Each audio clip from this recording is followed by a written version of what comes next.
Viva Maria Imaculada! Eu sou Fábio de Jesus por Maria. E esse é o canal Subir na Montanha. Palavras de vida eterna, o pão da palavra no seu dia a dia. Porque não só de pão vive o homem, mas de toda a palavra que provém da boca de Deus. Hoje é terça-feira. Hoje é dia 24 de janeiro. O evangelho que a igreja nos propõe está em Marcos, capítulo 3, versículos de 31 a 35. Vamos à leitura do evangelho de hoje? Lembrando que o texto do evangelho está na descrição do vídeo. Pelo sinal da Santa Cruz, livra-nos Deus, nosso Senhor, de todos os nossos inimigos, em nome do Pai, do Filho e do Espírito Santo. Amém. Nisso chegaram a mãe de Jesus e seus irmãos, e ficando do lado de fora, mandaram chamá-lo. Uma multidão estava sentada em volta dele e lhe disseram: tua mãe, teus irmãos e tuas irmãs estão lá fora à tua procura. Ele respondeu-lhes: quem é minha mãe e quem são meus irmãos? E passando os olhos pelos que estavam sentados à sua volta, disse: eis aqui a minha mãe e os meus irmãos. Porque todo aquele que faz a vontade de Deus, esse é para mim, irmão, irmã e mãe. Palavra da salvação, glória a vós, Senhor. As pessoas fazem diversas conjecturas sobre esse evangelho erradas, porque não conhecem a sagrada tradição, a patrística. Primeiro ponto que a gente precisa deixar bem claro, que a Santíssima Virgem é virgem antes, durante e depois do parto. Então, esses irmãos de Jesus não são filhos de Nossa Senhora. Ela é sempre virgem, é virgem antes, durante e depois do nascimento de Jesus. Então, são filhos de São José. São José era viúvo, quando se casou com Nossa Senhora já tinha filhos? Claro que não. Já ouvi essa heresia, já ouvi esse absurdo também. Pessoas falam esse absurdo. Total ignorância da patrística. Total ignorância da tradição. São José é o pai da castidade. A Santíssima Virgem Maria, quando jovenzinha, pré-adolescente, ela fez um voto de castidade, oferecendo a Deus a sua castidade, sua virgindade perpétua. Acontece que também São José fez um voto de castidade a Deus antes de conhecer a Santíssima Virgem e ofereceu a Deus a sua castidade perpétua. Ofereceu a Deus a sua virgindade. E a Santíssima Virgem, quando foi prometida em casamento a José, ela só não se assustou, ela só não deixou seu coração atribulado, porque ela sabia que São José também havia feito um voto de castidade. Acontece que naquela época, os pais faleciam e as meninas, as filhas mulheres, se não se casassem, passavam fome, tinham que mendigar. Não existia previdência social. Então Santana e São Joaquim, que já se casaram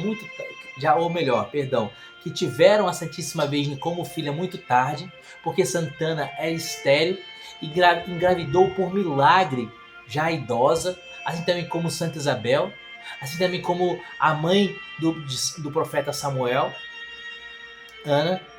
Santana se engravidou já na velhice. E vendo que estavam para morrer, que estavam velhos, que não teria quem desse o sustento para sua filha, a Santíssima Virgem, a oferecer em casamento a José.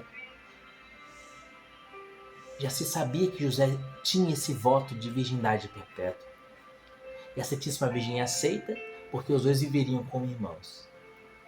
Então, quem são esses irmãos de Jesus que aparecem? Queridos, no povo hebreu era comum você chamar os parentes próximos de irmãos.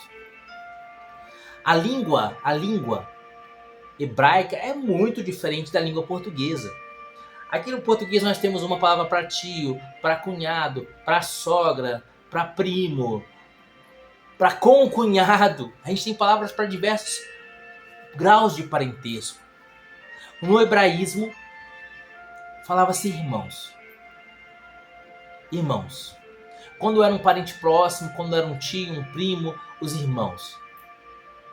E são essas pessoas, os parentes próximos de Jesus, talvez primos, talvez até mesmo amigos eram chamados de irmãos.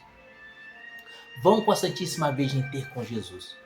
E a primeira impressão que dá é que Jesus os repele, Jesus os rejeita da sua presença. Olha o que vai dizer o evangelho de hoje, dessa terça-feira. Tua mãe e teus irmãos e tuas irmãs estão lá fora à tua procura. Ele respondeu-lhes: quem é minha mãe, quem são meus irmãos?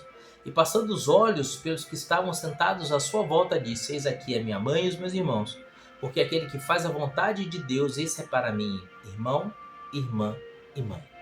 A impressão que dá, e muitas pessoas hereticamente dizem que Jesus então menosprezou a sua mãe, desfez da sua mãe, tratou a sua mãe com desdém. Queridos, quem fala isso não conhece Jesus. Está dizendo então que Jesus pecou? Porque foi o próprio Deus, e Jesus é Deus. Então podemos dizer que foi o próprio Jesus que determinou a Moisés que registrasse nas tábuas da lei o quarto mandamento, honrar pai e mãe.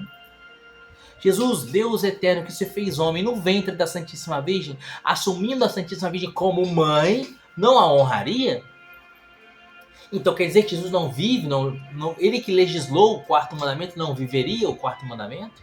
Vocês estão querendo dizer que Jesus pecou? Que absurdo, que heresia, que coisa terrível. Na verdade, Jesus exaltou a Santíssima Virgem quando ele disse essa palavra. Ele cumpriu na plenitude o quarto mandamento, ele honrou a sua mãe. Por quê? Jesus diz que os seus parentes são aqueles que fazem a vontade de Deus. Lucas 1:26. O anjo do Senhor anunciou a Maria. E o que ela disse: eis aqui, escrava do Senhor, faça-se em mim segundo a sua vontade. Ninguém nunca fez tão perfeito, tão plenamente a vontade de Deus como a Santíssima Virgem Maria. Ela foi a criatura humana que mais perfeitamente viveu, honrou a vontade de Deus. Ela nunca disse um não a Deus. Ela sempre foi sim ao Senhor. E ela viveu a vontade de Deus, a sua largura, na sua altura, na sua profundidade. Ela viveu a vontade de Deus, a sua plenitude. Na verdade, o que Jesus queria dizer para nós é que se nós fizermos a vontade de Deus, assim como fez a Santíssima Virgem, nós teremos a oportunidade de sermos da família de Deus. E se somos família de Deus, somos herdeiros. Se você viver a vontade de Deus, você é herdeiro do céu. Se você cumprir a vontade de Deus, tem um lugar reservado para você no alto da montanha. Porque você vai ser parente de Jesus, cordeiro do céu. Jesus reservou um trono no céu com o seu nome. Basta viver a vontade de Deus. Mas qual que é a vontade de Deus para mim? A vontade de Deus é essa, a vossa santificação, vai dizer São Paulo. Olha o que vai dizer São Paulo. A vontade de Deus a vosso respeito é essa, a vossa santificação. Levítico 19, versículo 2, sede santos, como o Senhor teu Deus é santo. Mateus capítulo 5, versículo 48, sede perfeitos, como o Senhor teu Deus é perfeito. 1 Pedro capítulo 2, versículo 9, sede santos, como o Senhor teu Deus é santo. O que Deus quer é que sejam santos. E o que é santo? O que é alguém que alcançou a santidade? É alguém que largou o pecado, que na intimidade com Deus, na vida de oração, de adoração, na vida sacramental, na intimidade com o Senhor, com o auxílio da Santíssima Virgem do Anjo da Guarda, venceu os pecados e alcançou o alto da montanha. Hoje, ao descobrir que tem um trono com o seu nome lá no alto da montanha, eu quero te convidar a escalar essa montanha comigo. Vamos fazer alpinismo. Sejamos santos. Mas como assim, Fábio? Eu vou ser santo? Para mim é impossível. Querido, Deus não daria uma ordem para você se você não pudesse cumprir. Jesus manda: sede perfeitos como o vosso Pai Celeste é perfeito. Mateus 5,48. É mandamento de Deus que sejamos santos. Então Ele nos dará a graça. toda a graça necessária para a santidade nós já temos. Por que nós não somos santos então? Porque nós não trabalhamos essa graça. É como um pedreiro.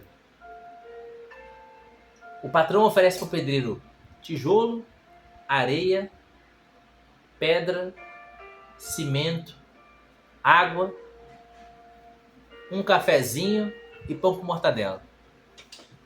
Tem tudo para levantar o muro, não tem? Tem tudo. E o patrão oferece também a ferragem. Tudo para levantar o muro. Só que ele precisa pegar a areia, pegar o cimento, pegar a pedra e a água e misturar e trabalhar. Precisa pegar o tijolo e assentar o tijolo com massa. Precisa pegar a ferragem, cavar o buraco, colocar a ferragem e levantar a coluna. Ele precisa trabalhar. Deus nos deu toda a graça para sermos santos. Mas nós precisamos também fazer a nossa parte e lutar contra o pecado. Cada vez que temos uma oportunidade de pecado, nós temos uma oportunidade de escolha. Ou Deus ou o demônio. O céu ou o inferno. Quando nós optamos pelo pecado, nós optamos pelo demônio e pelo inferno. Quando nós optamos em vencer o pecado, em lutar, optamos por ser santos. É difícil? Claro que é difícil. Construir um muro não é fácil. Misturar areia, cimento, pedra, não é fácil. Mas se o pedreiro não fizer isso, o muro não vai sair. Se você não lutar contra o pecado, você não vai ser santo.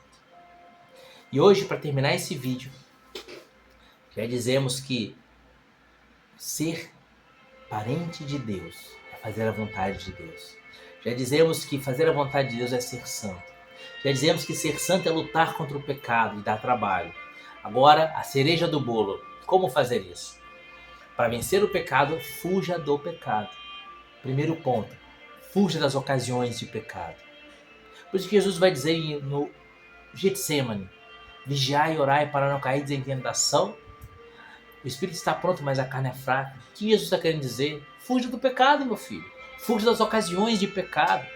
Se você assistir tal vídeo no celular, se você entrar no TikTok, se você entrar no Instagram, você vai acabar pecando contra a castidade? Não entre, meu Deus do céu, não entre, pelo amor de Deus. Fuja do TikTok, fuja do Instagram.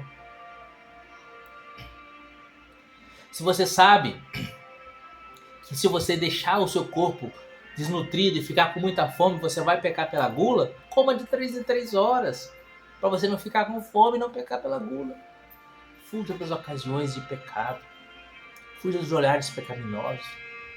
Quando vier um pensamento de pecado, repila. Fala, Jesus, eu renuncio esse pensamento. Quando vier um pensamento de mágoa, de rancor, de ódio, renuncie o Senhor Jesus a esse pensamento e entrega a sua misericórdia. Fuja do pecado. Primeiro ponto. Segundo ponto, busque os sacramentos. Frequente os sacramentos, principalmente a confissão e a Eucaristia. Fugindo do pecado, frequentando os sacramentos, principalmente a Eucaristia e confissão, que são de fato sacramentos que a gente pode frequentar, não é? Porque o batismo você recebe uma vez na vida. O matrimônio só se você ficar viúvo, não é? Se não ficar viúvo, recebe uma vez na vida. A ordem, uma vez na vida. O crisma, uma vez na vida. A unção dos enfermos pode ser que você receba mais vezes, mas pouquíssimas vezes. Os sacramentos que nós frequentamos e recebemos sempre, a Eucaristia e a confissão. Então esses dois sacramentos, Eucaristia e confissão, fuga do pecado e vida de oração. Oração do texto, leitura da palavra. Assim, pouco a pouco, você vai ter forças para fazer a vontade de Deus, para vencer o pecado, ser santo, ser da família de Deus, ser herdeiro do céu. Tem um trono com seu nome no céu. Jesus te espera. Deus te abençoe e viva Maria Imaculada. Levítico, capítulo 19, versículo 2. Sede santos, porque o Senhor teu Deus é santo.